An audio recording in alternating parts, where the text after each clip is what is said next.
ओम नमः शिवाय, हर हर महादेव, जय शिव शंभो। दोस्तों, आप सभी का आपके अपने चैनल में बहुत स्वागत और आपका बहुत आभार है।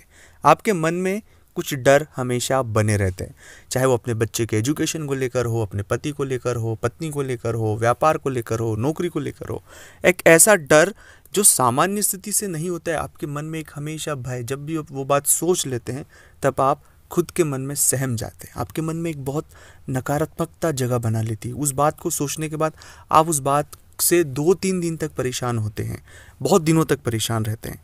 ये चीज़ें अगर बार बार आपके जीवन में घटित हो रही है तो यह बात सीधी सी तय है कि आपके जीवन में इन सब चीज़ों का जो प्रभाव है वो किस ग्रह से हो रहा है वह तो मैं बताऊंगा ही सही, साथ में इस तरह की परिस्थिति से हमें कैसे बाहर आना है यह भी आपके लिए जानना ज़रूरी है। क्योंकि इस तरह की परिस्थिति अगर किसी भी जातक के साथ बार बार निर्मित होती रहेगी तो इसके परिणाम बहुत बुरे होंगे।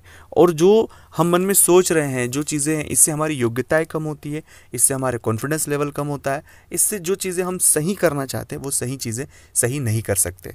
तो हमेशा एक मन में अज्ञात डर, अज्ञात भय बना रहना, चीज़ों को लेकर, परिवार को लेकर, रिश्तों को लेकर, किसी भी चीज़ को लेकर एक भय हमेशा बना रहना, ऐसी परिस्थितियाँ किसी भी जातक के लिए बहुत घातक है दोस्तों। तो इस वीडियो में बहुत विस्तार से जानेंगे इस तरह की परिस्थितियों से कैसे हमें बाहर निकलना है, कौन से ग्रह इसके लिए दोषी होते हैं, कौन से ग्रहों के लिए हमें काम करना चाहिए, कौन से प्रयोग करना चाहिए कि इन परिस्थितियों से हम बहुत आसानी से बाहर आ जाएं। अगर अभी तक आपने चैनल को सब्सक्राइब नहीं किया है, चैनल से नहीं जुड़े हैं, तो आपसे एक छोटा सा निवेदन है कि चैनल को आप सब्सक्राइब करें, कमेंट्स में भोलेनाथ का नाम लिखें। अगर आप चाहते हैं अपनी कुंडली का विश्लेषण करवाना, जीवन में कोई तकलीफ, परेशानी या कोई प्रश्न जिसके बारे में आप अपने बारे में जानना चाहते हैं, तो स्क्रीन पर नंबर चल रहे हैं, आप व्हाट्सएप पर अपॉइंटमेंट लेकर बात करें। उसका फीस शुल्क लागू है दोस्तों। जन्म तारीख, जन्म समय, जन्म स्थान पता होना अनिवार्य है। जो भी आपके प्रश्न हो उनके जवाब आपको ज़रूर मिलेंगे। जब कभी भी ऐसी परिस्थितियाँ आपके साथ अगर निर्मित हो रही हैं, बार बार इस तरह का अज्ञात डर जो जीवन में बहुत हद तक आ रहा है, तो यह राहु और केतु की एक ऐसी जुगलबंदी है कि व्यक्ति को हमेशा भ्रम में रखती है। हम जो चीज़ें सोच रहे हैं वो सिर्फ कल्पना मात्र में है, उनका वास्तविकता में कोई लेना देना नहीं है। बार बार उस चीज़ों को सोचकर समझकर एक मन में वैसा ही डर बना के रखना, वैसा भय बना कर रखना, हमारे व्यवहार को उस तरह से ही व्यवहार करना जैसे मानो वो चीज़ हो चुकी है। इससे वर्तमान तो खराब होगा, एक अच्छा रिश्ता भी खराब होगा और जीवन में बहुत से स्ट्रगल झेलना पड़ेगा। तो कभी भी राहु की इस तरह के फेर आप किसी भी जातक के जीवन में पड़ता है तो उसे तुरंत राहु के जप करवा लेना चाहिए अपने लिए, या केतु के जप करवा लेना चाहिए।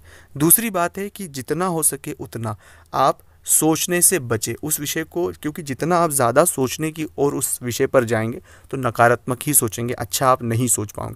और जितना डीप सोचेंगे, जितना सोचेंगे, उतनी ज़्यादा नेगेटिविटी आपके इर्द गिर्द होगी और आपके जीवन में इतना ज़्यादा नेगेटिव इमोशन आपके अंदर आ जाएगा कि आपकी सोचने समझने की जो शक्ति होती, जो पॉजिटिविटी होती, वो सब क्षरण हो जाएगा। तो प्लीज़ ऐसा ना करें। ये राहु का बहुत माया जाल होता है जिसमें व्यक्ति एक भ्रमित जीवन जीता है, भ्रम में जीवन जीता है। तो भ्रम से बाहर निकले, सच के करीब रहें, सामान्य सी चीज़ों को यकीन करके आगे बढ़े। सामान्य जो चीज़ें होती उनको बस बेसिक्स पर रहें, आगे डीप थिंक ना करें। दूसरा है कि इस परिस्थिति के लिए गुरु मंत्र का जप भी बहुत इंपॉर्टेंट है। मैं हमेशा अपने हर वीडियो में ये बात कहता हूँ कि नहीं है तो नमः शिवाय का जाप आप अवश्य रूप से करें। अगर ऐसा फिर भी बार बार आप नहीं निकल पा रहे इस तरह की नेगेटिविटी से, तो आपको राम रक्षा स्तोत्र रोज नियमित पढ़ना चाहिए, उससे आपको बहुत फ़ायदा मिलेगा। तो ये प्रयोग करने से आपके जीवन में बहुत फ़ायदा मिलेगा। नमः शिवाय।